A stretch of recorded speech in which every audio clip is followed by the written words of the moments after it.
264. Huh.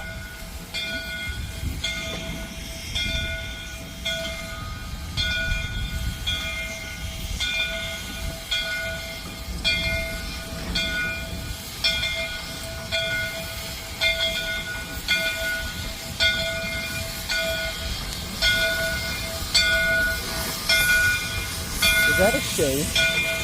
It is. Oh, it's a fucking shade. That is awesome.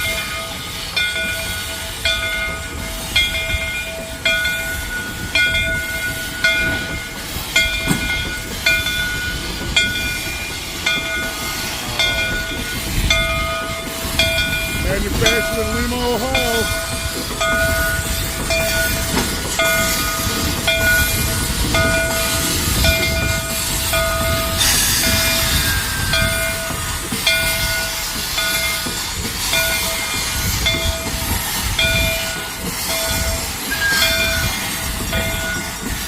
That's what's so neat how it has a vertical piston and it's a drive shaft like a lot of our trains. Yeah. Wow, I've never seen a steam locomotive in action until about 5 minutes ago. I wish I was you right now. Well guys, here we are at the Illinois Rail Museum in Union, Illinois. And I just walked off of this CB&Q Burlington route. Switcher number 9255. I have no idea what it is because I'm not too good on switchers, but I did it. I finally did it. I have touched my first engine and I can't get in trouble. So anyway, we're gonna go ahead and explore this huge facility and hopefully not get in trouble by anybody for wearing high-vis vests. So come along with us as we explore the Illinois Rail Museum of Union, Illinois. Well, here we are further down the road, literally, and we are still at the same exact place. And the only really cool thing, apart from all these engines, is there's a Santa Fe logo that is still there, but right in front of us is actually a 8537 for the United States Army. Don't really know much info about it.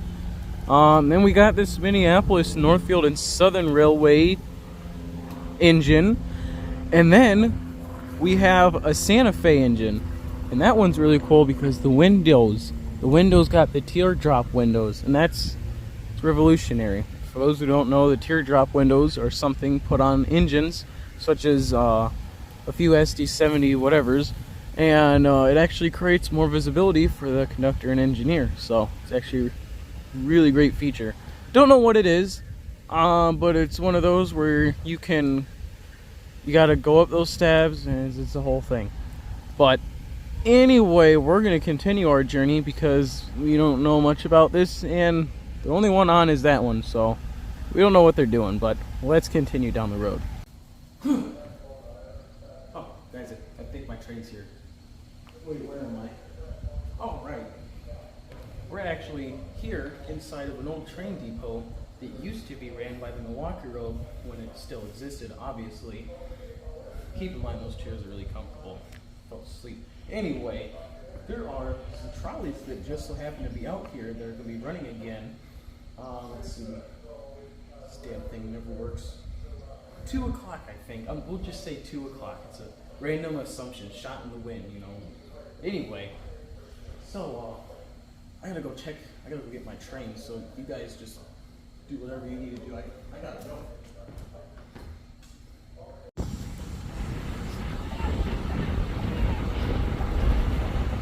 Look at that. It's a Burlington, yeah. I am looking directly at it. Burlington Northern.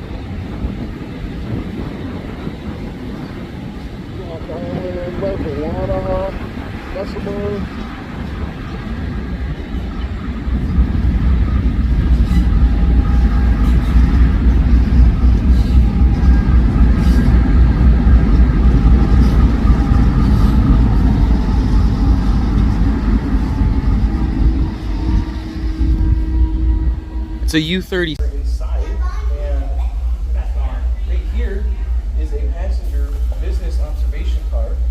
Car number 10, built 1889 for the Nevada Northern Railroad, with its nickname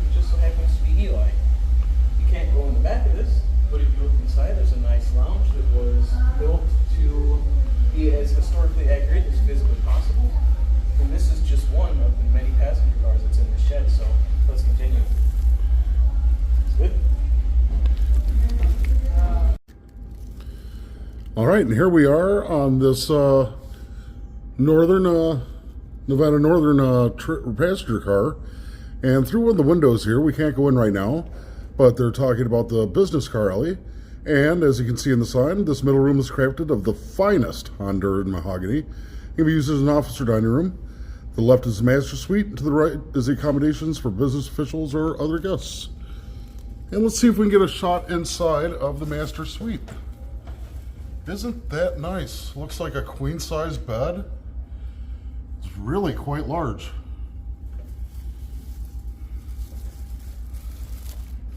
All right, and here we are at the sleeper car. And once again, I'll read the sign for you. This area is very similar to the standard open section of a Pullman sleeping car in the early 1900s. Each side has facing seats during the day. At night, when asked, the porter would convert it into an upper and lower berth with a curtain for privacy.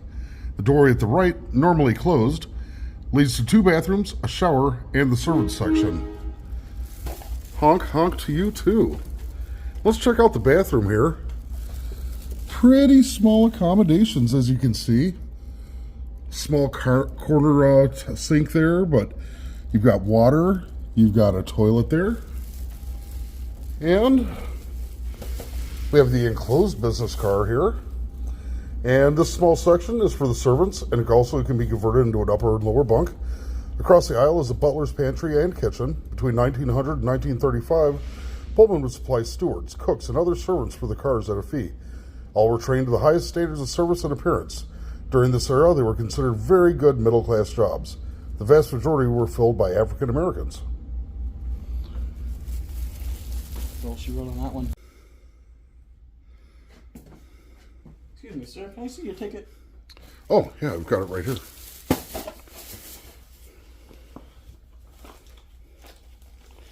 Here you are, sir. All right. All checks out. Something doesn't feel right. Oh, yeah. Hi, guys. So anyway, we're in a passenger car for ATSF.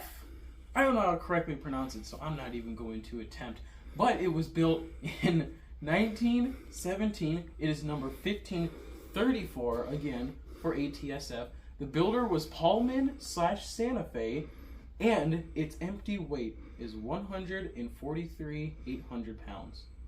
Probably not saying that right. Guess what? I don't care. The capacity that this sheer thing can handle is 56 passengers, and its length is 79 feet. Now, if that's not impressive, I don't know what is. The fact that we are able to simply step inside of this passenger car from 1917 is just sheerly amazing. I mean, this is over 100 years old we're talking about, and it was by Santa Fe, you know, these guys, well, actually, yeah, these guys.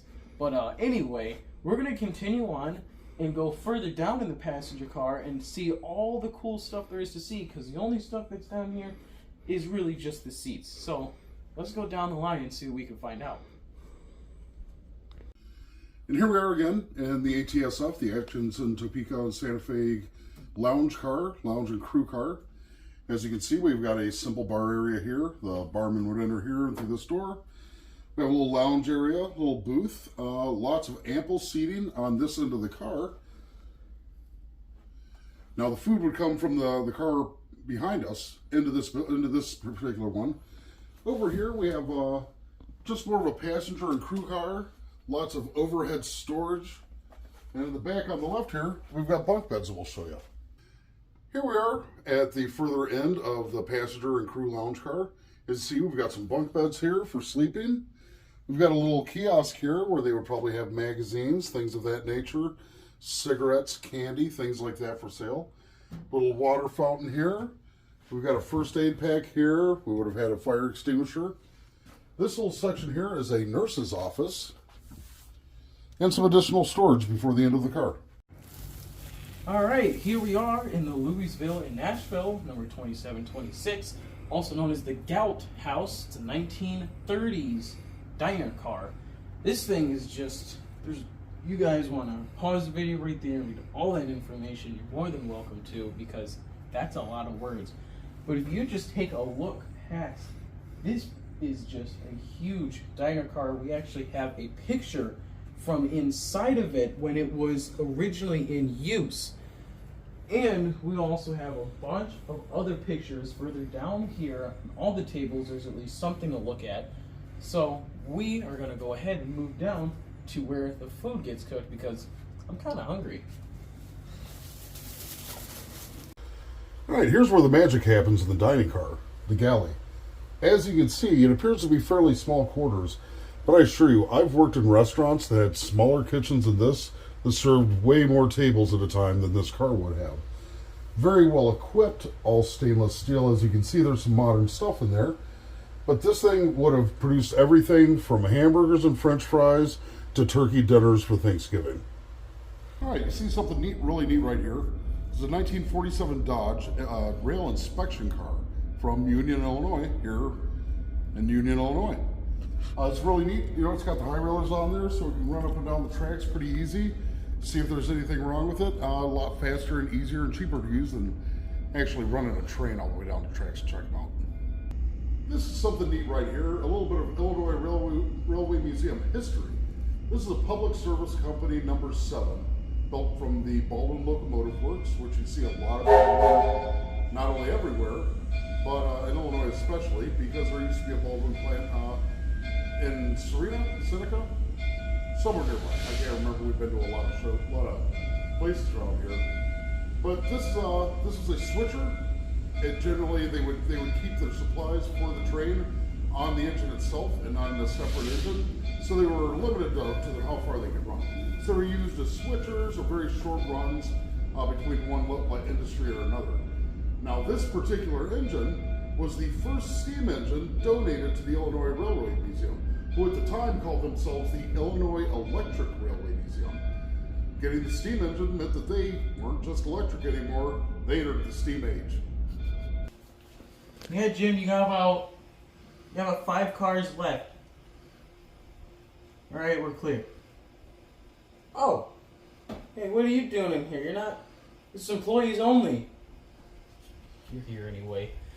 Hi guys, we are actually inside of a Milwaukee Road caboose, and I'm sitting up where whoever these guys would be called would be sitting. I don't know too much about cabooses. They were way before my time, but there's a seat right over there, a seat right here, and I do believe there's a pressure valve right there, and if this is one of the more special cabooses, that could possibly be a whistle or its own braking system. It could be many things, but I do not know, so someone can let me know. You got a lot of storage space, covers there. You got, there's actually stuff in there we're not going to open and show. We have a fire extinguisher in here.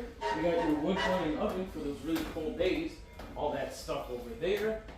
And one of the most unrealistic things is an AC in there. That's not historically accurate. You see it hiding back there. But anyways, it is just really cool to come up here and just sit here and just feel the comfy seats. I can't imagine it was nice being back here. I mean, there's even a sign right here that says watch for slack action. So that's, can you imagine having slack back here? You're just sitting there like, oh my god. But anyway, we're going to go ahead and go down these long line of multiple different locomotives. There's an Amtrak to my right and a Big Blue to my left. I wasn't supposed to say that yet. Spoiler. Yes, Union Pacific Big Bull, number 18. The thing that can generate 10,000 horsepower with its gas turbine engine is to the left of me. How you doing, Jim? Alright, anyway, I'm going to climb down here in the most safest way possible. We're going to continue down the line and see what else we can climb into. Knuckles. Ow! Why'd you hurt me? Oh my. Look, I don't want no trouble. I don't want no trouble. Wait a minute. You guys know what this is? This is a Burlington Northern F9. Burlington Northern 1, number 1. This thing is just, I can't really say anything about it because I don't know what I'm talking about, but this thing is beautiful in terms of Burlington Northern whatever. This is what you want to see. Right behind it is its B unit, and off to somewhere over here where we can't walk to is Burlington Northern number 2. Now, unfortunately, it does not appear to be any signs whatsoever, so we don't really have any information on how this got here, where it came from, obviously we know where it came from, Burlington Northern, but what city, when it originated, if it's been restored, we don't really know the intentions of this.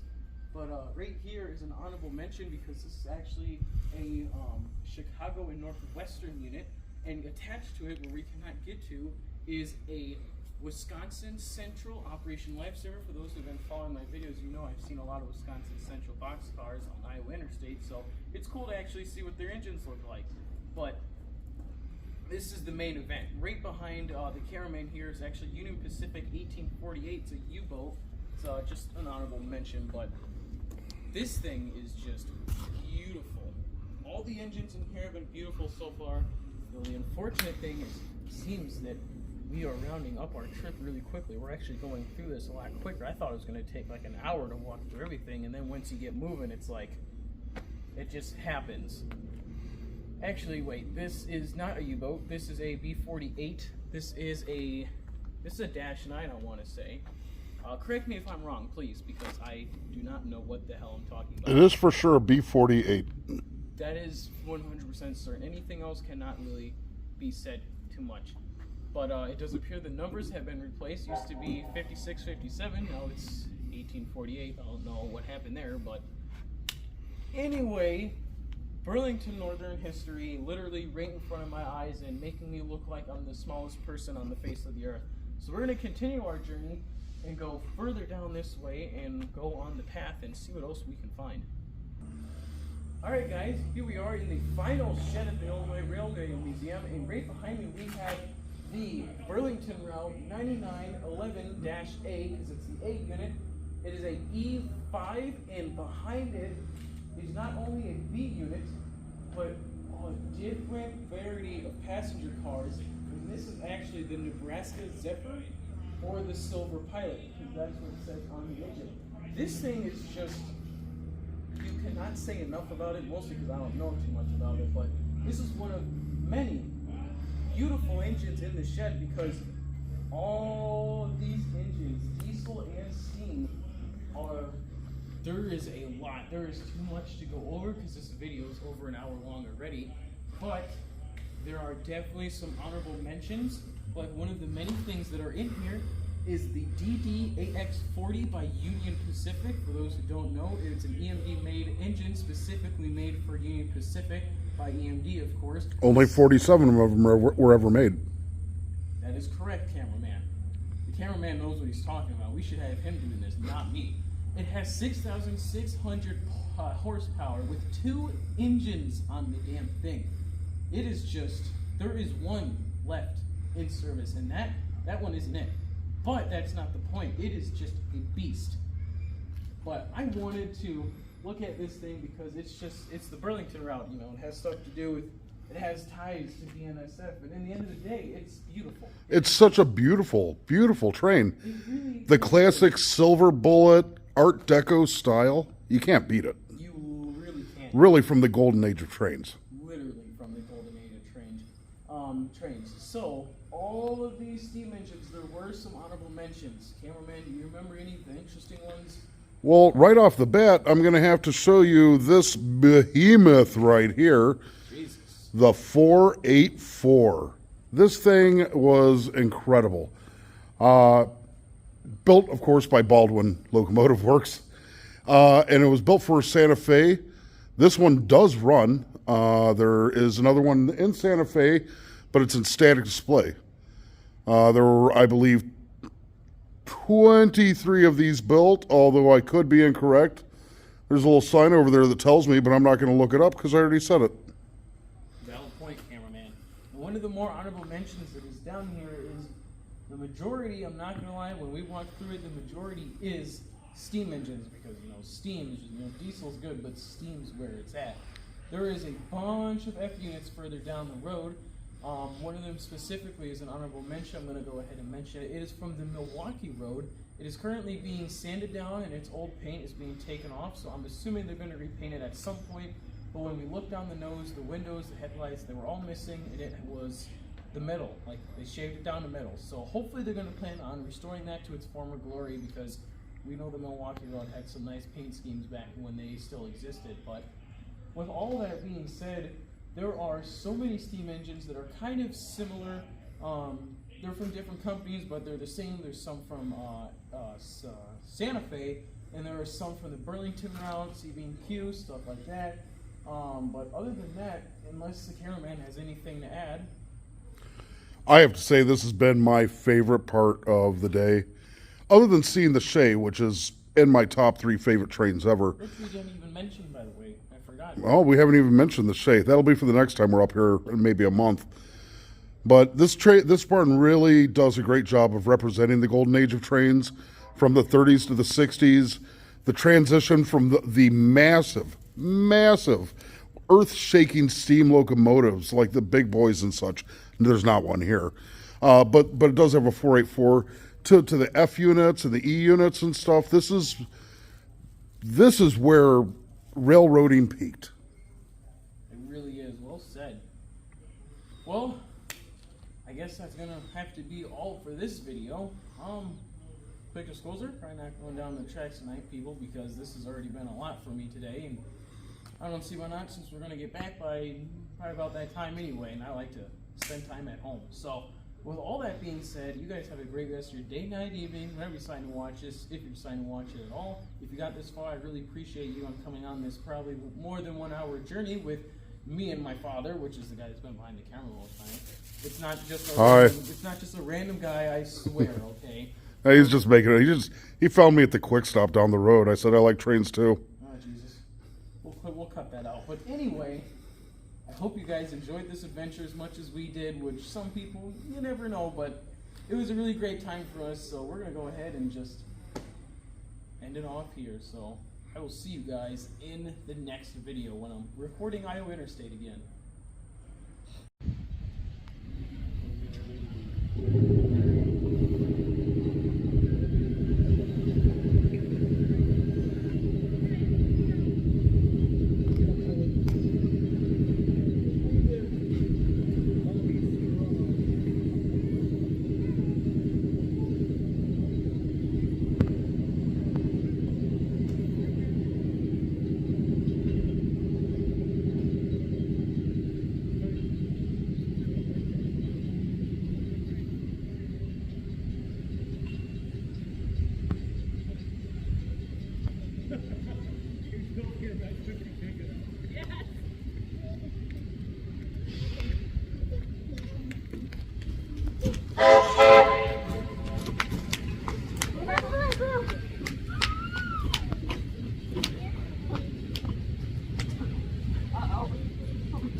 Oh! Wait. Let's get up. Just in case. There's traffic after.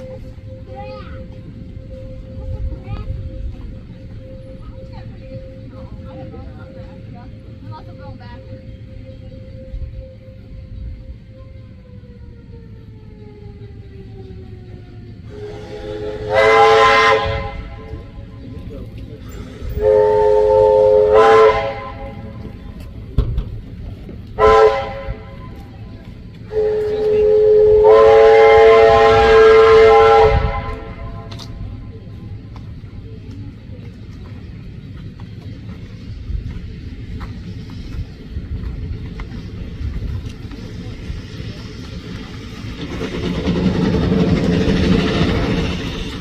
Jesus. What was that, wheel slip?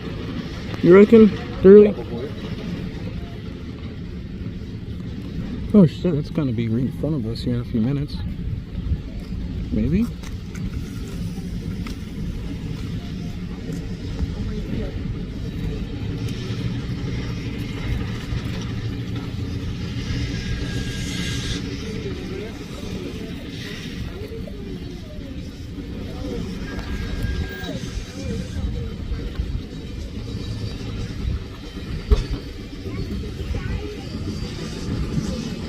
Oh, no, they're just switching. Alright.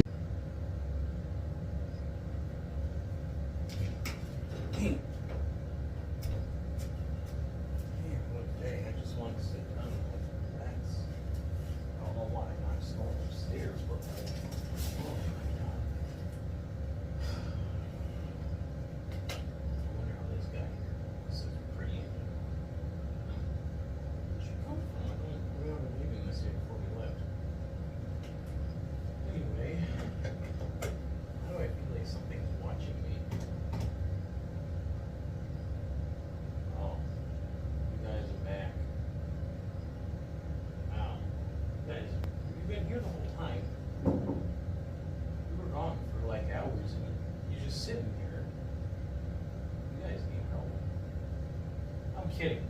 Anyway, so that was a long, very, very long adventure. Union, Illinois. Jesus Christ, I want to go back already. 10 out of 10 would recommend for anyone who even thinks about going. If the thought goes into your head, it means you kind of fucking go. It's that simple. But at the same time, the drive is kind of annoying. But other than that, once you get there, it's like, oh my goodness. So obviously there were a lot of things we didn't get on camera because there were so many things to get on camera. I kind of wanted to make sure my phone didn't get overworked. And half of it was like the passenger cars. There was more than we recorded. There was a bunch of engines that we really should have gone through and got a closer look at. But at the same time, it was getting late. Like by the time we got to the 9th barn, where all those engines were, the last thing you guys saw, well, I guess the last thing you saw was a shake, is how I made the video. But the second to last thing you guys saw with the Silver Pilot Burlington route engine, it was about getting close to when they would close, and we were gonna stop at Rochelle after anyway, so we're like, okay, we kind of have to wrap this up anyway. We're definitely gonna go back at like a very earlier time and definitely get literally everything on video. Unfortunately, as of right now, it's Wednesday in the week, and I'm recording this in real time.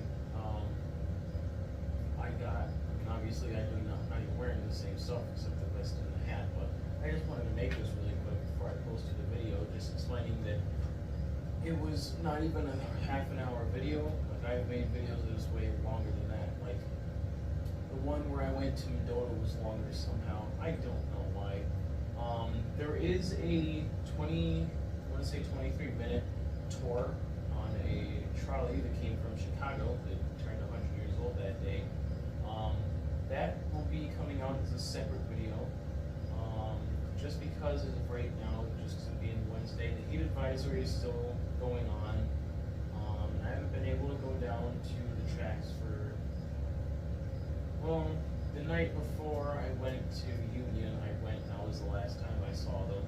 I got news from one of my buddies, really great friends actually, that goes up and records the Iowa Interstate.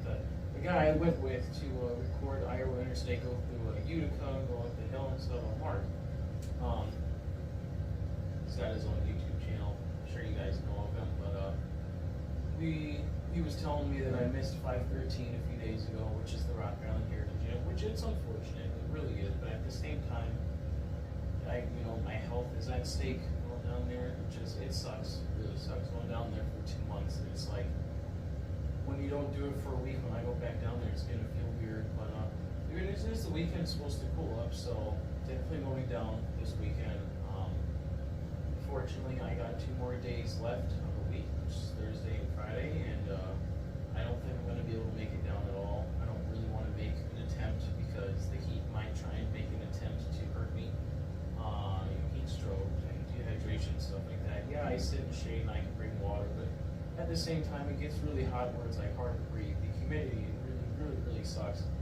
So I'm gonna have to go down there when it's actually safe to go down there.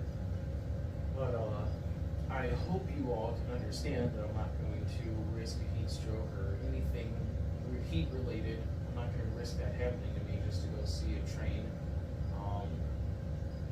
which is kind of sad to say because I'm known to be very tenacious. I mean, I've stayed during storms, stay till 10 o'clock sometimes I have to, maybe 9, sorry. But some things I just can't do anything about, and this is just one of those things, unfortunately. Other than that, I just wanted to make this video basically explaining that yes, we quite literally did see everything there was to see, but we tried to record the stuff that we were interested in. Like, we saw a bunch of electric cars, but we don't know anything about that. There wasn't plaques on half of them anyway. But so we just tried to stick with diesel, steam, freight, passenger stuff that we knew a little bit about. Other than that, the only thing that's really new, I'll actually look real quick. The other day, this came in the mail. It's a official Norfolk Southern hat with a flag on here and on the back. First in safety, 20 years. So now, well, before, that's not good. I didn't want you to fall before. So now I have an outfit for Norfolk Southern and BNSF.